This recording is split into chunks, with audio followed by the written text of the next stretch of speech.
All right, so today we're going to be looking at something that I know a lot of you are probably super interested in, which is learning English on your own. Yeah, It can be a pretty big challenge, but definitely. um, we're here to help you Absolutely. kind of break down some of the best tips Yeah. that we found. And specifically for this deep dive, we are going to be looking at this YouTube video from the Learn English podcast channel Right. called How to Learn English on Your Own. And it features these two hosts, Leo and Gwen, who are, Yes. they're really great. They're very energetic. Very encouraging. Yeah, very encouraging. And they give a lot of good information. And we're going to kind of break it down and see what the science says about some of their tips. Yes. And try to figure out how it can apply to your unique learning style. That's right. So you ready to get started? I'm ready. Let's do it. Okay. So one of the things that Leo and Gwen talk about right away is setting SMART goals. Okay, SMART goals. Yeah. So I've heard this term before, but refresh my memory, like why are SMART goals so important? It's all about the acronym SMART. S-M-A-R-T. And it stands for specific, measurable, achievable, relevant, and time-bound. Okay. So instead of having a very general goal like I want to improve my English or I want to be fluent, which are great goals to have, but it's very difficult to actually Yeah, they're kind of vague. they're vague. How do you measure that, right? Yeah, how do you know when you've succeeded? Right, exactly. So a SMART goal would be something like, I'm going to learn 10 new vocabulary words every single day for the next month. Okay, so it's like very specific. Very specific, and you can measure it very easily. You can say like, did I do that, yes or no? But I also like that it seems achievable. Yeah. Because it's 10 words a day, so That's it's not overwhelming. Right, and that's one of the things that they emphasize is don't make it too hard for yourself, right? Yeah. You want to set yourself up for success. Now, what about like short-term versus long-term goals? Yes, they talk about that as well. Do you think it's useful to kind of have both in mind as you're learning? Absolutely. So Yeah. like long-term goals could be like, I want to be fluent because I want to work in an English-speaking country, or I want to be able to travel to an English-speaking country and not have any problems with communication. Right, or even just watch movies without subtitles. Exactly. Yeah. So that could be like a long-term goal, whereas a short-term goal could be like, okay, this month I'm going to work on mastering the present perfect tense. Okay, yeah, that's a good word. That's much more specific, and it fits within that larger goal. It's almost like building a house. Yeah, Like fluency is the house, right. but you need those individual steps, like laying the foundation or You got to build the walls. building the walls. Yeah. Exactly. I think it's really interesting to think about the psychology of goal setting too, because I feel like when I have those small wins, Yeah. like if I achieve, master the present perfect tense or something, Yeah. it does kind of give you this motivation to keep going.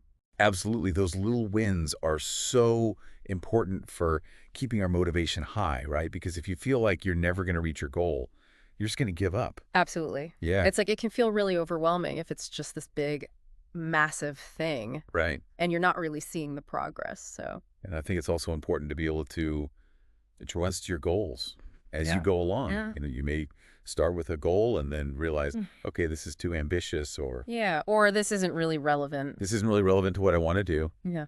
So be flexible with your goal. And also celebrate those milestones, right? Yeah. Like even if it's just a mental high five, Yeah. I mastered, the past participle or whatever. So, yeah, like give yourself credit for all those little steps that you take. Totally, yeah. Yeah. So, okay, we've talked about the importance of goal setting, Yes. but now let's get into the nitty-gritty. Like, how do we actually learn the language? What resources do they recommend? So they have a lot of great recommendations, and there's a lot of free resources out there. Oh, good, because everyone loves free stuff. Exactly. Free is always good.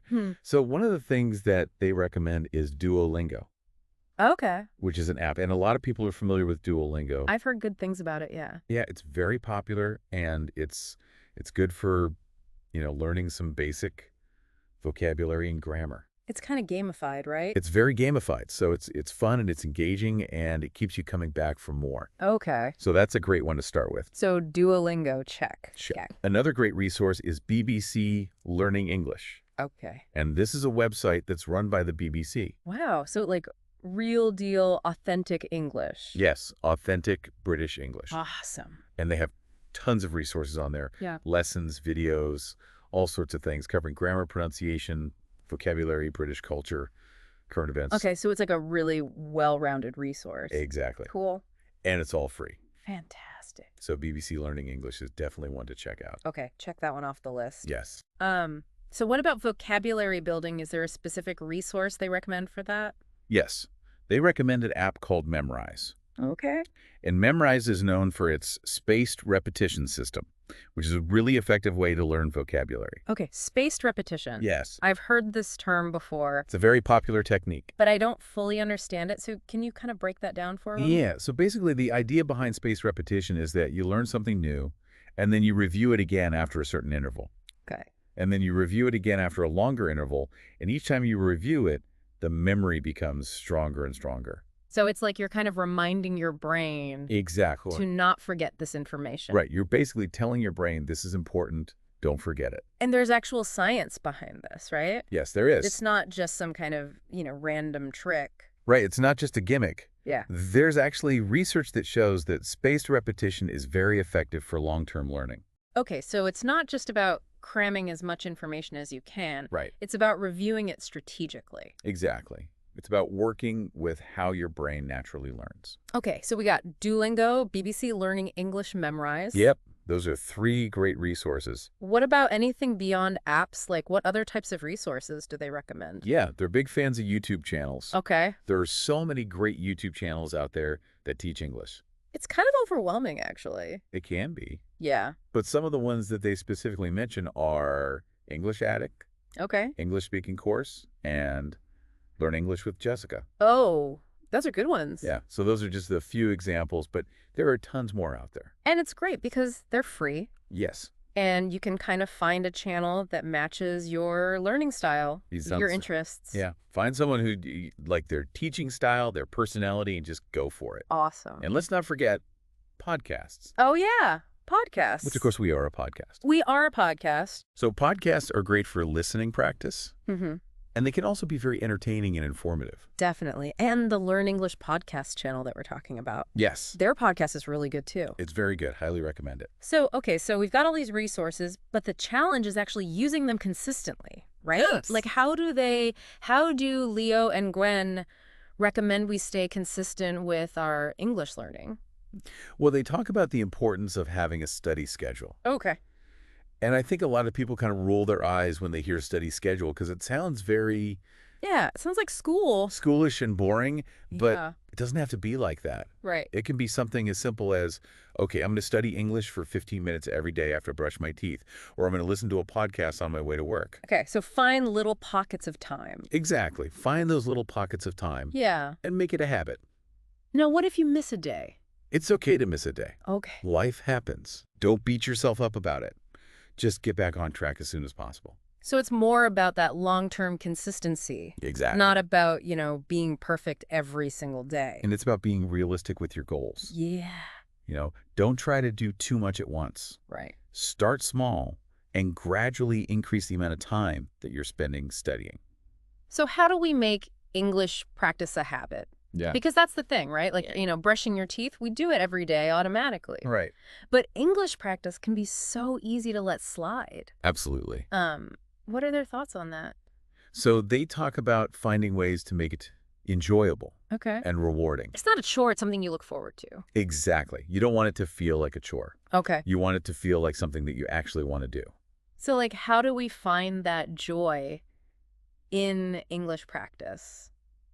Well, it depends on your interests. Yeah. What do you enjoy doing? If you love watching movies, watch movies in English. If you love listening to music, listen to music in English. Okay. Find ways to incorporate English into the things that you already enjoy doing. So it's almost like tricking yourself into learning. Kind of. Yeah. In a good way, because Yeah. you're not really tricking yourself. You're just making it enjoyable Yeah. so that you actually want to do it. Yeah, you're not forcing yourself to do something you hate. Right. Yeah. You're finding something you love and kind of adding that English element to it. Exactly. Okay, cool. So we've talked about setting goals. We've talked about resources. We've talked about consistency. Yep. Now, what about that big, scary thing of speaking practice? Yeah. Because I think a lot of people, Yeah. especially when they're learning on their own, Mm-hmm. they can feel really nervous or self-conscious about practicing speaking. Definitely. What are their tips for overcoming that fear? So they have a few really good suggestions. Okay. One of them is simply to talk to yourself. Talk to yourself? Yeah. Okay. Now, I know that might sound a little crazy. Yeah, it does sound a little crazy. But it actually works. Okay. Because when you talk to yourself, you're not worried about making mistakes. You're not worried about what other people think. Right. You're in the comfort of your own home. Exactly. Nobody's judging you. No judgment. Okay. So just start talking to yourself in English. So, like, narrate your day. Like, Yeah, exactly. that's Describe what you're doing. I'm brushing my teeth now. I'm making breakfast. I'm going to work, whatever it is. I'm recording a podcast. Exactly. Okay.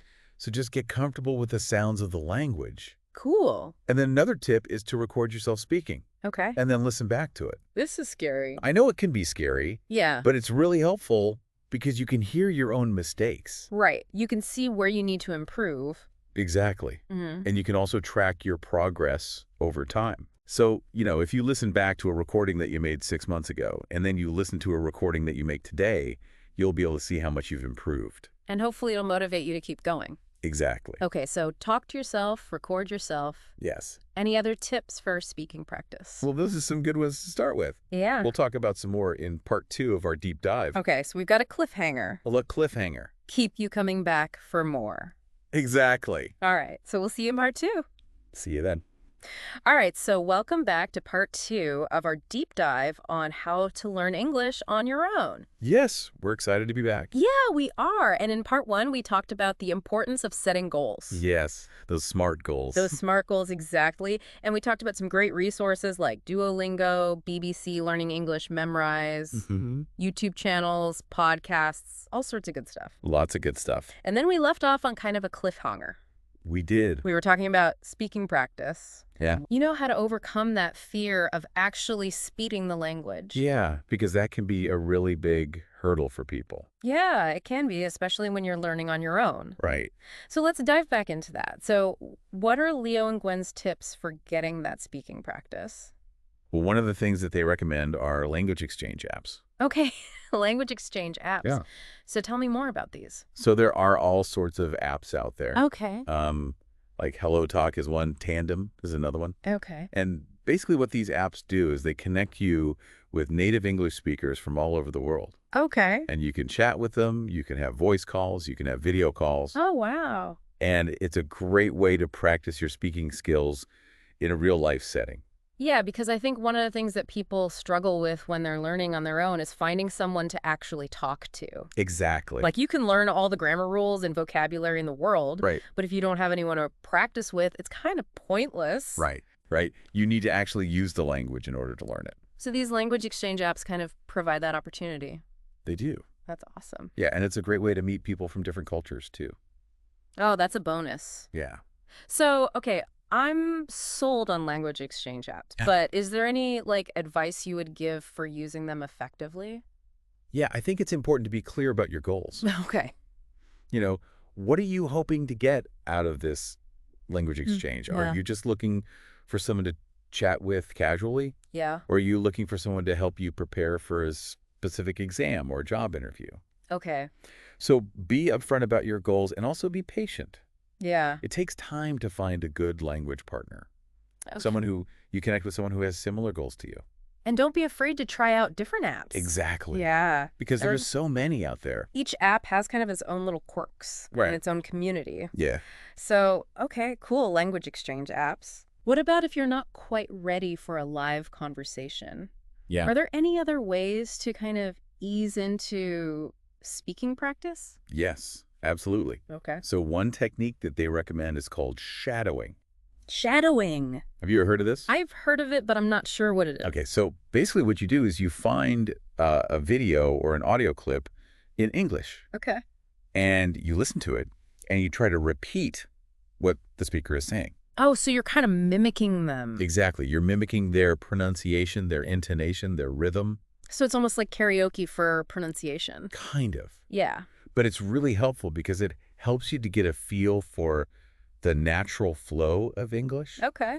And it also helps you to improve your pronunciation. Yeah, that makes sense because I think a lot of times when we're learning on our own, we're listening to things, but we're not actually saying them out loud. Right. So we don't really know how we sound. Exactly. And this is a way to kind of train your mouth and your tongue Yeah. to produce those English sounds. Okay. So shadowing is a good one. Yeah, definitely. Now let's talk about motivation, because I think that's something that a lot of people struggle with when they're learning on their own. Yeah. It's Yeah. easy to get excited at the beginning, Yeah. but then life gets in the way and, Wait. you miss a few days and then it's kind of like, Yeah, there's momentum. yeah, you lose momentum and then it's hard to get back on track. Absolutely. So how do we maintain that motivation over the long term? Well, Leo and Gwen have some great advice for this. Okay. One of the things that they emphasize is setting realistic goals. Okay, so we're back to goals again. Yes, goals are important. Yeah. Because if you set yourself up for failure, you're going to get discouraged. Right. So Yeah. start small. Don't try to learn everything at once. Okay. Just focus on one thing at a time and then gradually increase the difficulty as you go along. So it's kind of like training for a marathon. Exactly. You don't just go out and run 26 miles on your first day. No, you start with shorter distances and you build up your endurance over time. Okay. And then you celebrate those milestones along the way. Absolutely. Yeah. Celebrate those small victories. Okay, so realistic goals. Check. Check. What else? Another thing that they recommend is keeping a study journal. Oh, a study journal. Yes. So, like, what is that exactly? So it's basically just a notebook or even just a document on your computer Okay. where you can track your progress. Okay. What you've studied, what you've learned, Mm-hmm. any challenges that you've faced. So it's almost like a conversation with yourself Yeah, exactly. about your language learning journey. And it can be really helpful to look back on that, Right. and see how far you've come.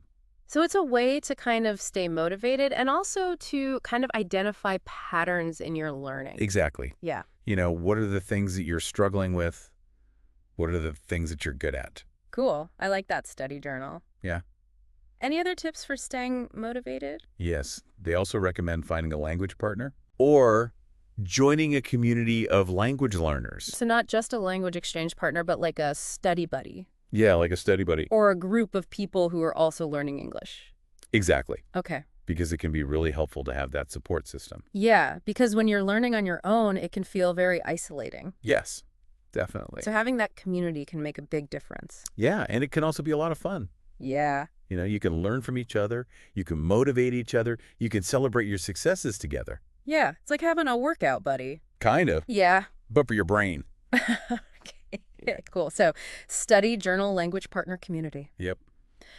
So another thing that Leo and Gwen talk about is creating an English environment. An English environment. Yes. So what does that mean exactly? So it means surrounding yourself with English as much as possible. Okay. Even if you don't live in an English-speaking country, Right. you can still create that immersion experience for yourself. So like what are some examples of how to do that? Well, you can watch movies and TV shows in English. Okay. You can listen to music in English. Mm-hmm. You can read books and articles in English. Mm-hmm. You can even change the language settings on your phone and your computer to English. Okay, so it's like you're creating this little English bubble. Exactly. Like yourself. Even though you're physically in a different country. Yeah, I like that. And it really helps to train your brain to think in English. Now, isn't that kind of overwhelming It can be. if you just like switch everything to English all at once? Yeah, so start small. Okay. Maybe just start with watching one TV show in English per week Okay. or listening to one podcast in English per day. And then gradually increase your exposure. Exactly. Okay. So create an English environment check. Check. Check. What else? So another thing that they talk about is passive learning. Passive learning. Okay. Have you heard of this? I don't think so. Okay, so passive learning is basically when you're exposed to English without actively studying it. Okay, so like, what does that look like? So, for example, you could be listening to music in English while you're cooking dinner. Oh, okay. Or you could be watching a movie in English with subtitles. So you're not really focusing on the language, but you're still absorbing it. Exactly. Okay, I like that. Yeah, it's a great way to kind of get your brain used to the sounds and the rhythms of English. Then it doesn't feel like work. Exactly. It's not a chore. Cool. It's just something that you do in the background. Okay, passive learning check. Check. What else? So another thing that they talk about is using flashcards. Flashcards. Yeah. Okay, so these are kind of old school, They are a little bit old school. but I feel like they still work. They do still work. Yeah. They're a great way to learn vocabulary and grammar. But what's their kind of modern take on flashcards? Well, they recommend using digital flashcard apps. Okay, so like Anki or Quizlet. Exactly. Anki and Quizlet are two of the most popular ones. Yeah.